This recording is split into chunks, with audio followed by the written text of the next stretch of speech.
Olá pessoal, seja muito bem-vindo aqui no canal Alexandria para mais uma aula. E a aula de hoje vai ser Benjamin Constant. Você já ouviu falar nesse nome? Normalmente nome de rua, de praça em várias cidades do nosso país, mas poucas pessoas sabem de fato quem foi Benjamin Constant, que ele participou na história do Brasil, e enfim, por que devo saber da vida de Benjamin Constant? Antes de mais nada, se inscreva aqui no meu canal, ative o sininho para receber as notificações de todas as aulas que eu estou postando aqui, independente da série. Já vou avisando que se ficou alguma dúvida, tem um e-mail de suporte aqui na legenda, ou coloque nos comentários que a gente também responde. Tudo certo? Então vamos lá para a nossa aula de Benjamin Constant, essa história, uma breve história sobre esse homem que teve um papel crucial no desenvolvimento da história do Brasil. Ok? Primeiramente, ele nasceu no ano de 1836. Ele nasceu na cidade de Niterói, próximo do Rio de Janeiro. E ele vem de uma família consideravelmente culta, podemos colocar assim.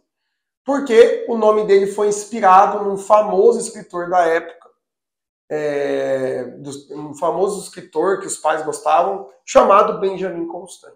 Então, basicamente ele recebeu o mesmo nome. Então, às vezes, se você for pesquisar na internet o nome Benjamin Constant, pode ser que caia a história do Benjamin Constant francês, ok? Então, só não se confundem, porque esse daqui é o brasileiro, ok? Enfim, o que é interessante da história dele, ele cresce no meio de um Brasil imperial. Na verdade, ele cresce no meio de um Brasil independente recentemente, no meio de uma regência, mas ele não vai se recordar muito das regências, porque é pequeno. O período regencial brasileiro vai acabar ali em 1841, né, mais ou menos. Então, ele vai crescer em meio ao segundo reinado, né, que ele vai começar a atingir a sua consciência no meio do segundo reinado. Mas a vida dele é marcada por tragédias, né? Ele é um cara que sofreu muito, muito mesmo, muita tragédia na sua história. A primeira tragédia que acontece na sua vida é a morte da sua mãe. Quando ele tinha a média ali de 12, 13 anos, a sua mãe falece. Isso foi um baque para eles, né? Então, e até alguns historiadores colocam que ele tentou suicídio se jogando na água, né? De tanta dor que ele sentia na perda da mãe, que ele queria, entre aspas, encontrar a sua mãe, por conta de que ele estava não estava superando este luto, essa dor. Ele foi salvo por uma escrava. Isso aí foi uma coisa também que baqueou bastante a história dele, né? Que um escravo salvar a vida de uma pessoa nobre naquela época, ou consideravelmente que tem uma condição de vida mais independente, era algo diferente, né? Então ele foi salvo por uma escrava, então, enfim, ele sofreu muito e foi, entre aspas, teve uma dificuldade na sua criação, porque normalmente era a mãe que era incumbida dessa educação mais adolescente, tudo mais que nós chamamos de adolescente, que na época não existia esse termo. Depois de ter sido salvo, ele foi buscar refúgio em estudar. Eu preciso estudar. Então ele quis estudar. Obviamente que seu pai não negou esse gosto, então ele vai para Minas, né? E lá em Minas ele vai estudar no Mosteiro Beneditino que tem lá, né? Lembrando que naquela época boa parte das escolas estava em cargo da Igreja Católica. Então não é uma doutrinação, muito menos uma catequização. Era de fato escolas, assim como hoje existem muitas escolas tradicionalmente religiosas, sendo adventista, luterana, católica, enfim. Lá não ensina só questões religiosas, mas ensina questões técnicas, né? Porém, ele ficou lá até mesmo querer ingressar na área militar, né, nas escolas militares, e ele tinha um sonho gigantesco de ser professor, de lecionar, de ensinar. Falam que isso é um pouco reflexo dos seus pais, né? ele tinha um amor muito grande pela sua mãe, pelo seu pai. Enfim, de uma maneira geral, eu citei errado aqui, né? Quem morreu primeiro foi o seu pai, quando ele tinha 12, 13 anos. Deu à tona aqui porque por isso que ele queria ser militar. Que era um sonho que o pai dele queria para ele. Então ele quis adentrar ao meio militar. Ele fica maluco mesmo quando a mãe dele falece, né? Então, a mãe dele vai falecer basicamente que sustentar a família. Porque, imagina, sobrou, a mãe falece, o pai falece, ele tendo que trabalhar para sustentar os irmãos. Basicamente esse é o ponto. Então, com 15 anos ele já trabalhava em si, mesmo estudando no mosteiro, né? Fazia o que nós chamamos de freelance, né? Ele já tinha um cacife de bancar ali, seguir algumas coisas que o pai tinha deixado, que a mãe tinha deixado, que as famílias tinham deixado. Enfim, mas antes da sua mãe falecer, a mãe dele foi diagnosticada com esquizofrenia, né? Loucura, foi internada em hospício e tudo mais. Isso gerou uma fama muito ruim para a família dele, né? Automaticamente ele meio que teve que se fingir de isento de tudo isso que estava passando na sua vida. Então ele chegou a um ponto de que eu vou ter que excluir todos esses fatos da minha vida, eu vou ter que zerar, esconder, abafar, e eu vou ter que seguir minha vida, senão eu não vou seguir. Então, um pouco antes de ter 18 anos, ele, com esse ímpeto de entrar na escola militar, ele começa a estudar engenharia na escola militar, né? Então ele começou ali na área de engenharia e futuramente, o que levou ele a ser professor de matemática, né?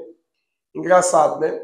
Então, ele, como eu posso dizer, ele realizou o sonho do pai de ter tornado militar, ou adentrado na escola militar, e ele também não largou o sonho de ser professor, né? Então ele começou a lecionar como professor. Mas logo ele atua, se torna um homem referência, ele se torna um professor muito renomado em sua didática, metodologia, enfim, um homem muito aclamado e amado por muitas pessoas. Enfim, com 26 anos ele se casa, né, com Maria Joaquina, e logo após o casamento ele já encontra um impasse. Ele é convocado para a Guerra do Paraguai. Foi uma guerra, meu amigo, que tinha no Brasil. Depois a gente vai ter aula só sobre a Guerra do Paraguai. Mas foi uma guerra que convocou até gente aleatória. Não era só do exército, não. Então, poxa vida, ele se casou, ele era recém-casado. Ele poderia não ter sido militar e não seria convocado? Ia ser do mesmo jeito. Naquela época, na Guerra do Paraguai, o cara estava convocando até carpinteiro, até fazendeiro, até camponês. Não estava passando ninguém. Porém, ele só ficou um ano nos cercos. Que, para quem não sabe, numa guerra, você não chega já atacando logo de cara, né? Principalmente nessas épocas que não tinha avião. Você cerca a cidade e você vai impedindo a entrada de suprimento e saída de suprimento, e você vai controlando tudo aquilo. Automaticamente aquela cidade ou região vai ficar fraca e você vai atacando aos poucos ou atacar de uma vez só. Resumindo, Benjamin Constant foi e ele ficou residindo nesses cercos, porém ele não lutou nenhuma batalha. Olha que loucura. Ele não lutou, ele foi e as batalhas que estavam ao redor do cerco onde ele estava acampado, não precisou que ele fosse, vamos dizer assim. Então ele retorna da guerra sem ter participado diretamente de nenhuma batalha. Cuidado que na internet alguns colocam ele como um homem que lutou, é um herói da Guerra do Paraguai. Não, ele não foi um herói da Guerra do Paraguai. Que isso fique muito claro para vocês, ele não foi um herói da Guerra do Paraguai. Porque ele não lutou exatamente. Aí nós temos o outro excesso, que é as pessoas que falam que ele é um desertor, ou seja, ele desistiu da Guerra do Paraguai. E não também. Ele só não lutou porque não tinha um porquê ele não ir, né? Então ele acabou não indo. Então, vamos colocar ali que ele estava meio de suplente. Ok? Ele ficou meio que de suplente da guerra. O que seria isso? Tem os principais lutadores da batalha ali que estão no cerco, eles vão para a batalha. Se percebe que não está ganhando, eles mandam outro batalhão, outra tropa. Pelas as fontes que eu pesquisei, que eu li, ele estava nessa tropa de apoio. Então ele não precisou em nenhum momento. Então, porque já logo conseguiram alguma coisa. Enfim, quando ele volta, ele vai se aprofundar, né? Estudar mais, chega até a estar na Europa, e aonde ele acaba sendo influenciado por Augusto Comte, que daí é a filosofia positivista. E quando ele é influenciado por isso, ele volta para cá. O fato dele não ter sido um desertor, e sim um sobrevivente da Guerra do Paraguai, mesmo não tendo lutado, mas ele esteve lá por um ano, ele se tornou professor da escola militar. Né? Então, quando ele entra ali,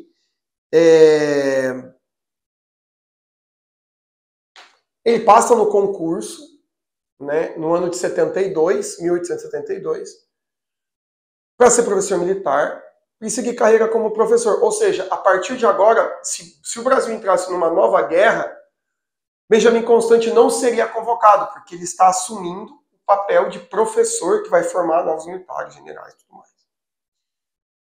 Aqui, em 1872, é onde ele começa o impasse dele com a família real brasileira, que é onde ele deixa claro que ele não é favorável ao estilo de governo monarquista e que ele é favorável ao estilo republicano. Numa banca lá que tinha, naquela época tinha muitas discussões, né, debates sobre temas. Eram debates sadios, porque as pessoas de fato estavam lá, eram intelectuais, não eram papagaios de opinião, eram pessoas que estudavam mesmo, bem influentes e tal. Aonde que começou o negócio aqui? Nesse lugar que ele apresentou a sua opinião clara, que ele é a favor da República, por influência de Augusto Comte da ideia positivista, Dom Pedro II estava lá. Ele viu e ouviu essas falas de Benjamin Constant. Ah, então logo ele já veio cercando e vai prender Benjamin Constant? Não. Não, ele não fez isso. Dom Pedro não fez isso. Mas o que aconteceu? Ele já ficou receoso nisso. Por quê? As pessoas na época não eram burras.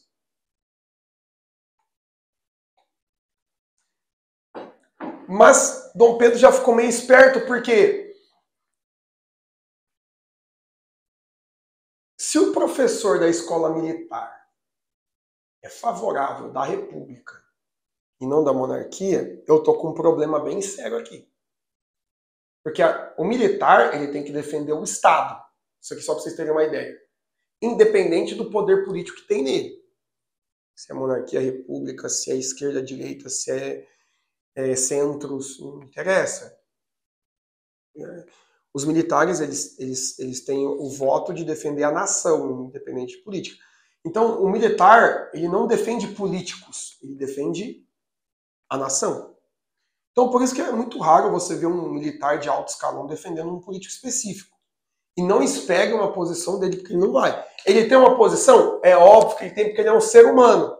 Mas ele como um general, marechal, enfim, ele não vai dar uma opinião oficial, politicamente falando. Então, mas você, poxa, imagina o que ele pode estar ensinando lá dentro da academia militar. Isso fez com que a família real já ficasse esperta com os militares. O que na teoria seria a defesa deles de um possível golpe, Dom Pedro começa a ver que provavelmente possa sair o golpe deles. Estão entendendo?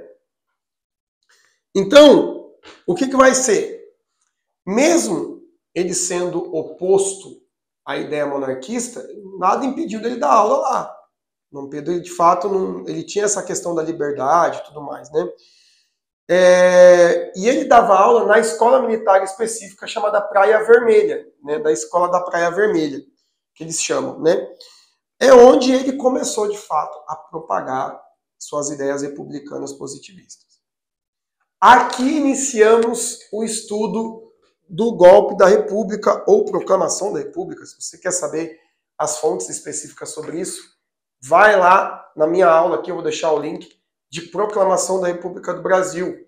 Se foi golpe ou não, é uma discussão muito, muito longa da história do Brasil. Então clica lá que você não vai se arrepender da aula. Beleza? Mas vamos voltar aqui para Benjamin Constant. Então, peraí, professor, podemos concluir que Benjamin Constant é o principal idealizador disso? Sim, ele é o principal idealizador da República Brasileira, do golpe republicano de 1889. Eu uso o termo golpe por ter sido parecido mais um golpe, mas é a proclamação da República Brasileira. Tudo bem? Enfim, tendo isso, ele já adquiriu 2 discípulos que seguiam suas ideias, que é Deodoro da Fonseca e Floriano Peixoto. E depois ele fez amizade, que é quem articulou o golpe da República com ele, foi o jornalista Quintino Bocaiúva. Então, a proclamação da República não foi do nada, né? Ela aconteceu por uma organização que mais ou menos alguns estimam que estava sendo já planejada desde 1875. Então, quando Benjamin Constant aparece, ele já deixa muito bem organizado. Em, se eu não me engano, 84, 85, ele se adoece, então ele fica meio que acamado. Então ele, de fato, acaba ficando somente como uma cabeça pensante. E ali, Deodoro da Fonseca e Floriano Peixoto vão articulando junto com ele, claramente com Quintino Bocaiúva. E é onde eles organizam tudo isso. A família real brasileira, ela, através de infiltrados no militar, dentro da Escola Militar de Praia Vermelha, descobriu esse possível organização, articulação para a proclamação da República. E aí ele já começa a se prevenir, a se defender perante a isso. Então, é onde Deodoro da Fonseca e Floriano, eles aceleram, e aí se torna um golpe. Poderia até ter sido um processo de construção para uma proclamação. Mas o fato da monarquia descobrir com antecedência fez com que eles antecipassem. E esse antecipado ocorreu um confronto entre militares, dentro da própria militar, que é os que defendiam a família real e os que não, que defendiam Benjamin Constant, e escravos, ex-escravos, né, negros, defenderam a família real também. Enfim, todo esse ato aconteceu no dia 14 de novembro para o dia 15 de novembro. Aí Benjamin Constant não foi até lá no ato, porque ele estava doente mesmo, mas ele viu o seu sonho, o seu planejamento acontecer, que é a proclamação da República em 15 de novembro de 1889. Enfim, de uma forma tal que ele orientou eles a decretarem o exílio da família real brasileira, porque para não surgir nenhuma possível contra-revolta ali, uma resposta à família real para retomar no poder. Então, estirem eles do poder por um tempo e depois a gente vê o que faz. Foi o que aconteceu. Não deu uma semana, a família real brasileira já estava indo para a França, lá nos palácios do Conde D, que é a esposa da princesa Isabel. Enfim, Benjamin Constant morre com essa mesma doença, não se sabe muito bem o que era, né? Era uma doença bem grave. Ele morre em 1891, ou seja, 2 anos depois do ato, né? Não chega a dar 2 anos porque ele morre em janeiro, né? Dia 22 de janeiro de 91, mas ele morre com o seu plano concretizado no Brasil. Alguma dúvida, meu povo, sobre Benjamin Constant? Deixe aqui nos comentários. Se ficou mal explicado, coloca também. Criticar, critica. Elogia, elogia. Mas não se esqueça de curtir esse vídeo para incentivar a continuar publicando aula para vocês. Não se esqueçam de se inscrever aqui nesse canal e ativar o sininho para receber as aulas de qualquer série. Ok? Muito obrigado por ter ficado até aqui. Te espero na próxima aula.